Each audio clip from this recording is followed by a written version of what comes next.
The Boy Who Tamed Thunderbolt. The boy challenges the untamable mule and leaves the rancher speechless. On his first attempt, he was thrown to the ground like everyone else. But it was through care, during secret nights, that he formed an alliance with the animal.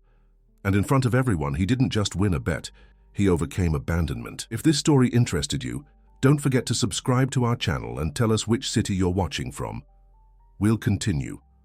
I promise this will be the best story you'll ever hear in your life. The sun hadn't yet risen when Jack got up from the torn mat he shared with his two younger siblings. At 15, his hands already had the hardness of a grown man, marked by calluses that told stories of carried firewood, mended fences, and sleepless nights. In the straw bed in the corner, his mother coughed softly, trying not to wake the children. It was always like this. She pretended to be better than she was, and he pretended to believe her. The three-room house seemed more fragile with each rainfall.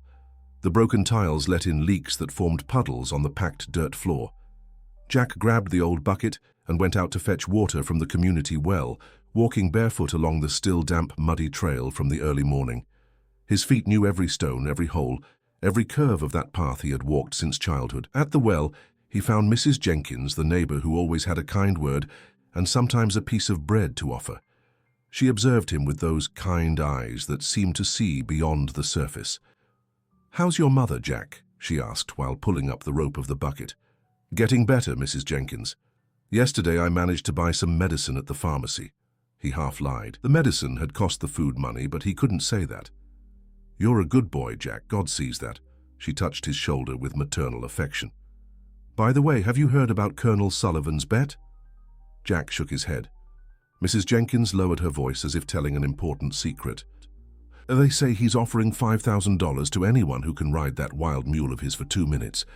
$5,000, Jack. Can you imagine?" Jack's heart leaped in his chest. $5,000 was more money than he had seen in his entire life.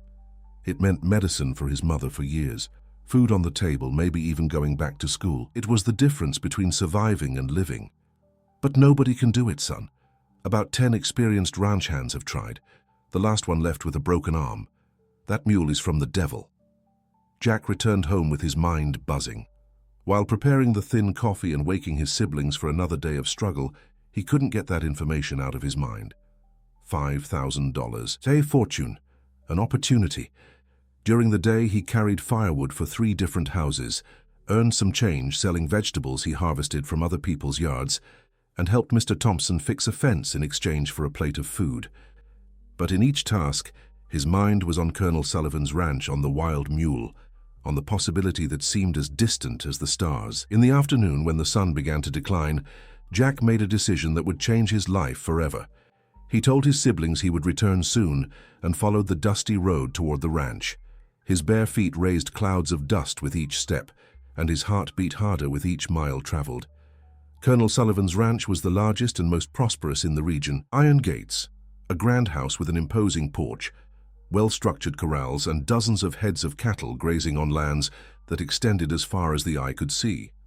It was a completely different world from his own. When he arrived at the main gate, he was greeted by 2 cowboys who looked him up and down with barely disguised contempt. A skinny boy barefoot with patched clothes asking to speak with the boss. It was almost a joke. "The colonel doesn't receive just anybody, kid. Go back home before you get yourself in trouble." But Jack didn't move. He had walked miles to get there, had left his family alone, had bet everything on that possibility. He wasn't going to give up now. "I came because of the mule bet. I want to try."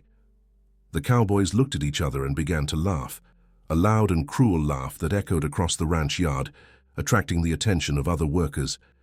"Did you hear that, Roy? The kid wants to ride Thunderbolt." The taller one doubled over with laughter. "Kid, you don't even have the strength to hold the reins of a gentle horse, much less ride the wildest mule in the county." "Please, I need to try."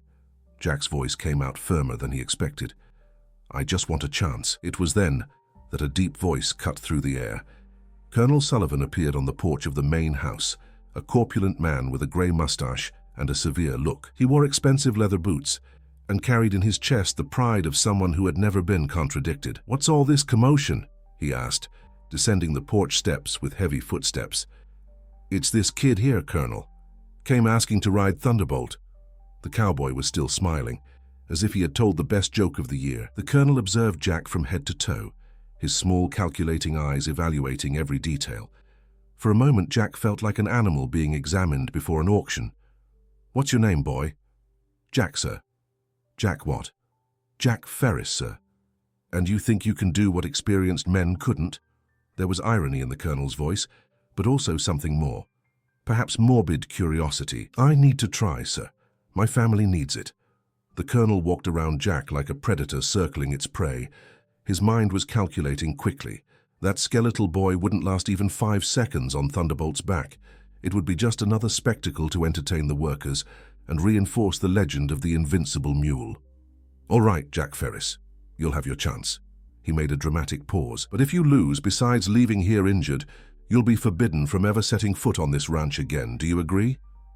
Jack swallowed hard. It was too high a bet, but he had no choice. He nodded. "Great. Tomorrow at noon. Bring your own saddle and equipment, and boy—" The colonel approached, his strong breath hitting Jack's face. "Pray that your soul has more luck than your body." As he walked back home in the darkness of night, Jack felt a mixture of terror and hope running through his veins. He had taken the first step of a journey that he couldn't even imagine where it would lead. At home, he found his siblings sleeping and his mother awake, waiting for him with a worried look. "Where were you, son?" Jack sat down beside her bed and told her everything. Every word, every detail, every fear. He expected scolding, tears, pleas to give up. Instead, she held his hand with surprising strength. "Your father had a saddle stored in the back shed. It's old, but it still works. Tomorrow morning you clean it and go with God's blessing." That night, Jack couldn't sleep. He lay looking at the hole-filled ceiling, imagining what it would be like to ride a mule that no man had managed to tame. It would be his triumph or his destruction. But for the first time in a long time, he felt he was doing something more than just surviving. He was fighting for a better future. The rooster hadn't yet crowed when Jack got up and walked to the back shed. His father's saddle was there, covered by an old tarp and years of dust. When he uncovered it, his heart tightened. It was like finding a piece of childhood that he had never had the chance to live. The leather saddle was dried out and stained, but still solid. Jack spent the next few hours cleaning every buckle, every seam, every piece of rusted metal. He used cooking oil to soften the leather and an old cloth to polish the metal parts. It was meticulous work, almost religious. Each movement was a silent prayer, a preparation for the moment that would define his destiny. When the sun reached the middle of the sky, Jack kissed his mother's forehead, hugged his siblings, and followed the dusty road, carrying the saddle on his shoulders. The weight didn't bother him. He was used to carrying much heavier burdens than that. The ranch was different. There were too many people for a common work day. Cowboys, employees, curious neighbors, even some women with children in their arms had come to watch the spectacle. The news had spread like wildfire. A poor boy had accepted the impossible challenge. Jack was greeted with laughter and malicious comments. He heard malicious whispers. "Poor kid. He'll leave here on a stretcher. They should stop this madness." But he kept walking, eyes fixed on the ground, focused only on his mission. Colonel Sullivan was on the porch, drinking whiskey and talking with other ranchers who had come to watch. When he saw Jack approach, he clapped his hands to get everyone's attention. "Folks, our brave challenger has arrived." Irony dripped from every word. "Jack, I hope you've made your peace with the world, because Thunderbolt has no mercy on anyone." Jack was led to a smaller corral, separated from the others, and it was there that he saw her for the first time. Thunderbolt was a medium-sized mule, brown coat with dark spots, but there was something in her eyes that made everyone keep a respectful distance. It wasn't just wildness, it was something deeper, more savage, as if she carried within her all the fury of the free animals that once ran across those lands. "This beauty here has already sent 12 men to the hospital," said one of the cowboys, spitting on the ground. "The last one was unconscious for 3 days. Are you sure you want to do this, kid?" Jack didn't respond. He approached the corral boards and stood watching the animal. Thunderbolt raised her head and looked directly at him. For a moment that seemed eternal. The two stared at each other. Jack felt something strange. It was as if he recognized in those eyes the same fury that he carried within himself, the same revolt against a world that had rejected them. "It's time!" shouted the colonel, consulting a golden pocket watch. 2 simple rules. 2 minutes on the mule's back, without falling. If you fall before, you lose. If you succeed, you win the $5,000. Are you ready? Jack nodded and entered the corral. Silence took over the place. Even the children stopped crying. Everyone wanted to see what would happen when that skinny boy approached the wildest mule in the county. The approach was tense. Thunderbolt snorted, kicked at the air and retreated to the back of the corral. Jack held the saddle with one hand and slowly extended the other, as he had seen his father do with nervous horses. "Easy, girl. Easy." His voice came out low, almost a whisper. "I know you're afraid. I am too." Incredibly, the mule stopped retreating. She stood still, looking fixedly at Jack as if trying to understand that strange creature who was talking to her instead of shouting or trying to dominate her by force. Jack managed to get close enough to place the saddle. His hands were trembling, but they were steady. The mule allowed herself to be saddled, although her muscles were as tense as violin strings. "My God, he managed to saddle Thunderbolt," someone in the crowd whispered. The crucial moment arrived. Jack held the reins, put his foot in the stirrup and, in a quick movement, mounted the mule. For a second, there was peace. The mule stood still, as if she too was surprised. Jack felt immense joy beginning to bloom in his chest. Maybe it would be easier than everyone imagined. Maybe. And then the storm broke loose. The mule exploded in uncontrollable fury. She jumped, spun, kicked, tried to rub Jack against the corral boards. It was like being on the back of a tornado of flesh and bone. Jack held on with all the strength he had, feeling his muscles stretch to the limit. The crowd shouted, some cheering for him, others waiting for the inevitable fall. The colonel looked at the watch, timing each second of the epic struggle happening in the corral. Jack remembered his mother coughing in bed, his siblings sleeping on the torn mat, the house that needed repairs, the medicines he couldn't buy. He held on even tighter. But Thunderbolt was experienced.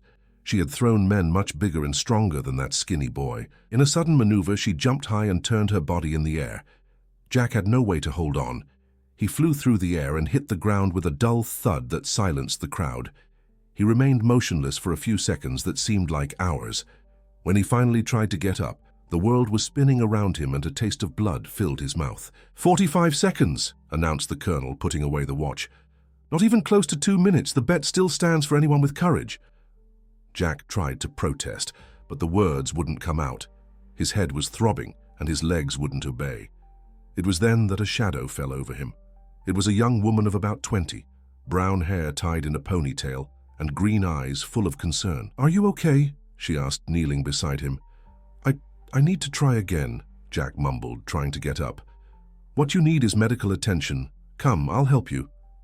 The young woman helped him get up and led him away from the crowd, which was already beginning to disperse. The spectacle was over. Once again, Thunderbolt had won. "What's your name?" she asked as she helped him walk. "Jack. And you?" "Emma. I take care of the animals here on the ranch." She stopped and looked directly into his eyes. "Jack, you shouldn't have tried this. Thunderbolt has hurt too many people already. I had to try. My family—" Jack's voice failed. Emma took him to a small shed where the veterinary medicines were kept. She cleaned his wounds carefully and gave him fresh water to drink. For the first time in a long time, Jack felt that someone genuinely cared about him. "Thunderbolt isn't bad," said Emma as she wiped a damp cloth across Jack's injured face. "She's just frightened, hurt inside. She reacts with violence because that's how she learned to protect herself." Jack looked at her, intrigued. "What do you mean?" "She arrived here 3 years ago, brought from another state. We don't know exactly what happened before, but it's clear she was mistreated. Some animals never forget the pain they suffered." While Emma tended to his wounds, Jack observed through the shed window. Thunderbolt was in the corral, standing still, looking in their direction. For a moment their gazes crossed again, and Jack had the strange sensation that the mule was also observing him. "Emma," said Jack, an idea beginning to form in his mind. "Do you think it would be possible to approach her in another way? With patience, affection?" Emma stopped what she was doing and looked at him with surprise. "Why are you asking this?" "Because I'm going to try again, and this time I'll do it differently." In the 2 weeks that followed, Jack returned to his usual routine, but with a difference. His mind was divided between home responsibilities and thoughts about Thunderbolt. He carried firewood during the day, took care of his siblings, brought water to his mother, but at night when everyone was asleep, he left the house and walked to Colonel Sullivan's ranch. He didn't go to the main corral. He stayed hidden behind a nearby hill, from where he could observe the mule grazing alone in the paddock, where she stayed during the night. It was a silent ritual that Emma discovered in the second week. "Are you spying?" she asked, appearing behind him on a full moon night. Jack was startled but didn't move from his spot. "I'm trying to understand her." Emma sat next to him on the damp grass. "And what have you discovered?" "That she doesn't sleep well. She's restless, walks from one side to the other. Sometimes she stops and looks at the stars, as if she's remembering something." Emma was impressed with the sensitivity of the observation. "You're right. I've noticed that too. It's as if she carries ghosts." "Emma, you said she arrived here 3 years ago, injured. Do you know anything else about her past?" The young woman sighed. "Not much. She came from a ranch in western Tennessee, where the owner was arrested for animal abuse. When she arrived here, she was very thin, with scars on her legs and back. The colonel bought her cheap, thinking he could tame her. But he never tried with patience, always with brute force." Jack absorbed every word. He was beginning to understand that Thunderbolt wasn't just a wild mule. She was a traumatized animal who had learned to defend herself in the only way she knew. "Emma, would you help me with something? Depends on what it is. I'd like to approach her slowly without rushing. Show her that not everyone wants to hurt her." Emma remained silent for a few minutes, observing the mule that grazed peacefully in the paddock. "Jack, this is dangerous. What if the colonel finds out? He only shows up here during the day. At night, the cowboys stay at headquarters. It would be just me, you, and her." There was something in Jack's voice that touched Emma's heart. It was determination mixed with compassion. She had grown up caring for injured animals and recognized in Jack someone who understood others' pain. "All right. But we'll do it my way, slowly, without rushing, without forcing anything." And so began the most important phase of Jack's journey. Every night, after making sure his family was well, he walked to the ranch. Emma waited for him with fruits, carrots, and a handful of oats. Together, they approached the paddock where Thunderbolt stayed. The first attempts were tense. The mule moved away as soon as she perceived their presence, snorting and showing her teeth. But Jack didn't give up. He sat on the grass, outside the fence, and simply stayed there. Sometimes he talked softly, telling about his life, about his siblings, about the dreams he had. "You know, Thunderbolt, I've been hurt too. Not by whip or spur, but by words that cut like a knife. People who laughed at my poverty, who said I would never amount to anything in life." Emma was impressed with Jack's patience. There was something almost mystical in the way he addressed the animal, as if he were talking to an old friend. On the 5th night, something changed. Thunderbolt didn't move away when they arrived.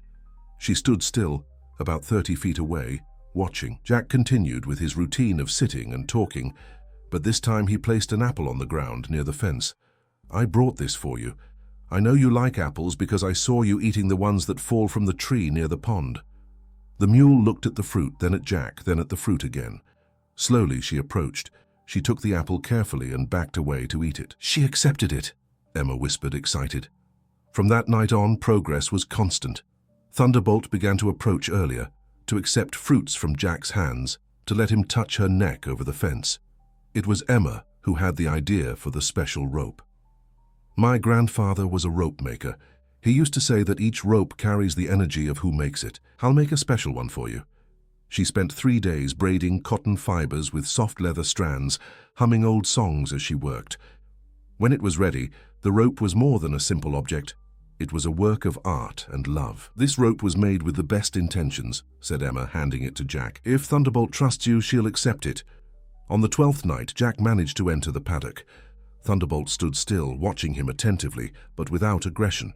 He approached slowly, talking softly, and for the first time since the fall in the corral, touched the animal's back. The mule shuddered but didn't move away. "That's it, girl. I won't hurt you. I'll never hurt you." Jack ran his hand over her neck, her back, her legs. It was as if he were healing invisible wounds with each caress. On the 15th night, the impossible happened. Jack managed to place the special rope as an improvised halter, and Thunderbolt allowed herself to be led around the fence. It wasn't submission, it was trust. Emma watched everything with tears in her eyes. "Jack, you did it. She trusts you." But the true test came on the 18th night. Jack, feeling it was time, tried to mount Thunderbolt.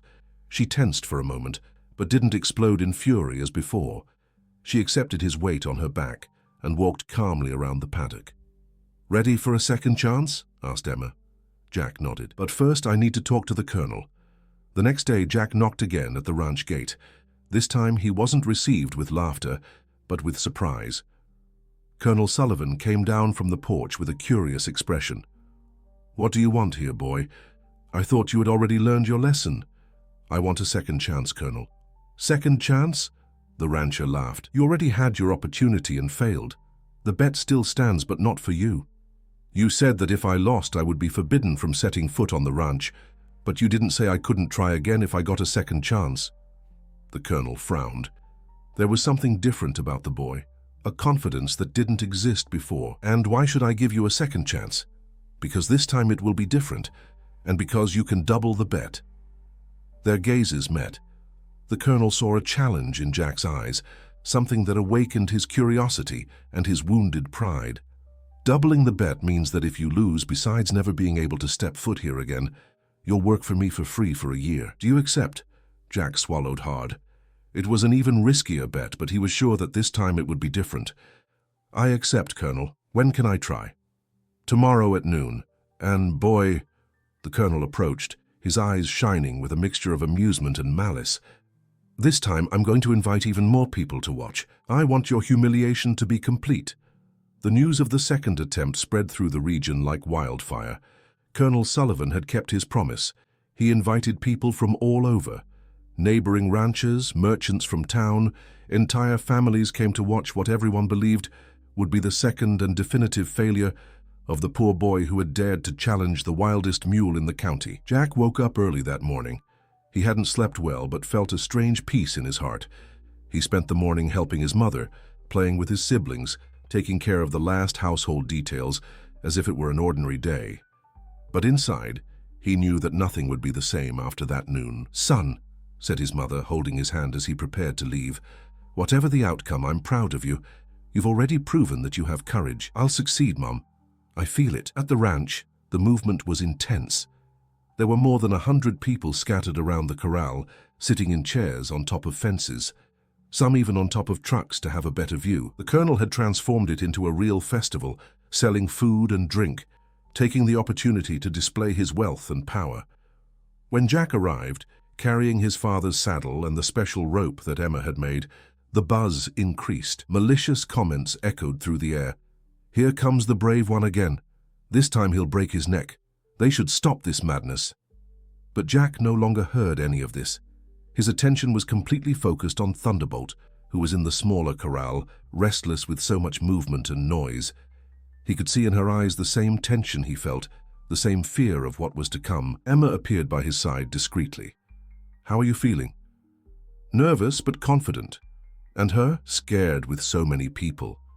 But she'll recognize you. You've created a bond." The Colonel climbed onto a small improvised platform, shouting to get the crowd's attention. "Folks, the boy Jack has returned for a second attempt. This time the bet is even bigger." He explained the new terms, drawing laughter and ironic comments from the audience. "2 rules remain the same. 2 minutes on Thunderbolt's back without falling. If he succeeds, he wins $10,000. If he loses, he works for me for free for a year and can never return here. Jack, are you ready?" Jack nodded and walked toward the corral. Silence took over the place. Even the skeptics wanted to see what would happen. When he entered the corral, Thunderbolt was at the back, agitated and snorting. For a moment, Jack had a flash of doubt. What if all that connection they had built couldn't withstand the pressure of the moment? What if the mule, frightened by the crowd, returned to being the wild animal from before? But then he did something no one expected. Instead of approaching directly, he sat on the ground in the middle of the corral and began talking to her. "Hey, Thunderbolt. It's a lot of people, isn't it? I'm scared too. But you know what? It doesn't matter what happens here today. You've already taught me that we can trust each other." The mule stopped snorting. She raised her head, looking fixedly at Jack. "Remember our nights? The apples we shared, the conversations we had? I won't force you to do anything. If you don't want to, I understand." Something magical happened then. Thunderbolt began to walk slowly toward Jack. The crowd murmured in surprise, but he continued sitting, talking softly. "That's it, girl. Come here. You know I won't hurt you." When the mule got close to him, Jack extended his hand. She sniffed, recognized the smell, and touched her muzzle to his palm. It was the gesture of trust they had developed during the nights of secret training. The audience was dumbfounded. No one had ever seen Thunderbolt voluntarily approach a human being. Jack stood up slowly and began to saddle the mule. Each movement was smooth, respectful. There was no hurry, no violence.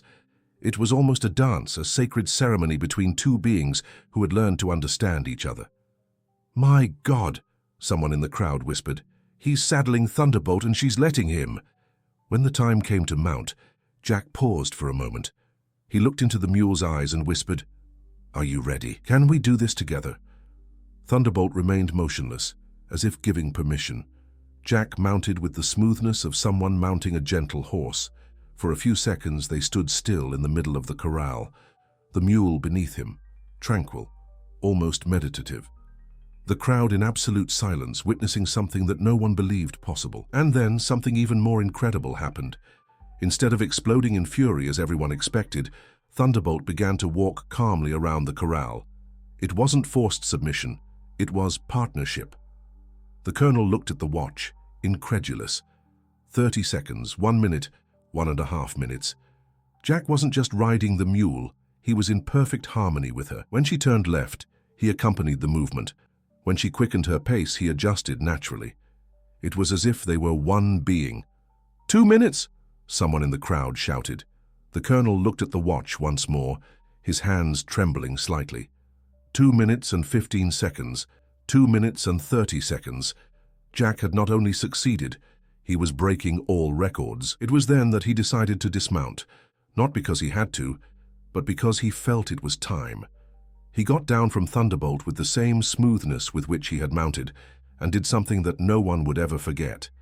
He hugged the mule's neck. The explosion of applause was deafening. People cried, shouted, hugged each other. They had just witnessed something that defied all expectations. Something that touched the heart in a way that few events in life can do. Colonel Sullivan was pale. He had to keep his word, pay the $10,000, but more than that, he had to admit that he had been defeated not by force but by love. "How?" was all he managed to ask when Jack approached. "With patience, Colonel, with respect, with love." At that moment, a well-dressed man approached. It was Richard Thompson, a businessman in the equestrian industry, who had come from far away just to watch the spectacle. "Young man," he said, extending his hand to Jack, "my name is Richard Thompson. I have training centers in 3 states. I would very much like to talk to you about your future." Jack looked at the man, then at Emma, who was smiling with tears in her eyes, then at the crowd that was still applauding him. His life was about to change completely. "Mr. Thompson, I would be honored to talk, but first I need to take care of some matters at home." 5 years passed. Jack had accepted Richard Thompson's proposal and become one of the most respected horse trainers in the country.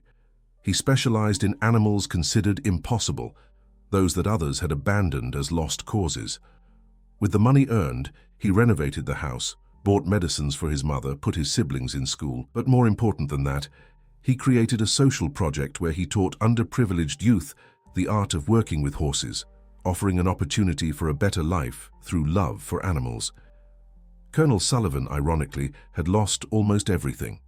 Bad financial decisions and wounded pride led him to bankruptcy. The ranch was auctioned, and he became just another decaying rancher telling stories of a past that no longer existed. On a sunny afternoon, Jack returned to his hometown. There was no fanfare, no celebration, just Emma, who waited for him at the same ranch, now under new management, taking care of the same animals with the same affection as always. "You came back," she said, smiling. "I promised I would." Jack had brought gifts, a white horse, gentle and well-trained, and beside it, walking freely, Thunderbolt. She was no longer the wild and frightened mule from before. She was a serene, confident animal who had learned that not all humans were enemies. "Emma," said Jack, holding her hands, "I've learned a lot in these years. I've learned about horses, about business, about the world out there. But the most important lesson I already knew from the beginning." "Which one?" "That when you treat someone with love and respect, even when the whole world says it's impossible, miracles can happen." She smiled, tears shining in her green eyes. "Do you want to come with me?"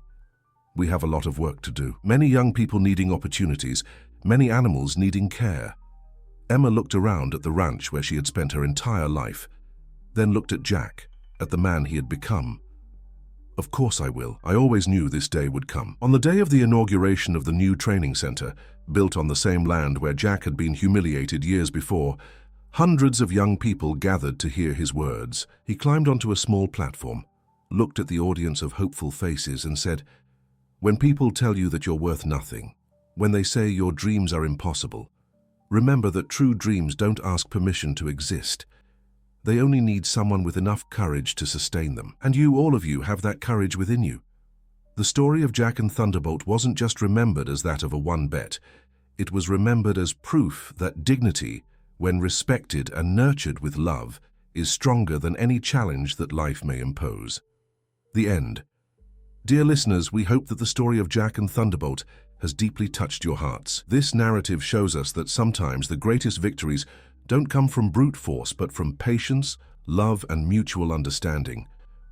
To continue this emotional journey with us, we've prepared a special playlist with equally captivating stories that explore the beauty of human relationships and the transformative power of compassion. You can find it by clicking to the left of the screen. If this story moved you as much as it moved us in telling it, don't forget to subscribe to our channel and leave your like on the video. Every day we bring unique narratives that celebrate the complexity of life and the infinite capacity of the human heart to overcome adversities. Don't miss our upcoming content and tell us in the comments, what moment touched you most in Jack's story? We're eager to read your comments and share more stories that feed the soul.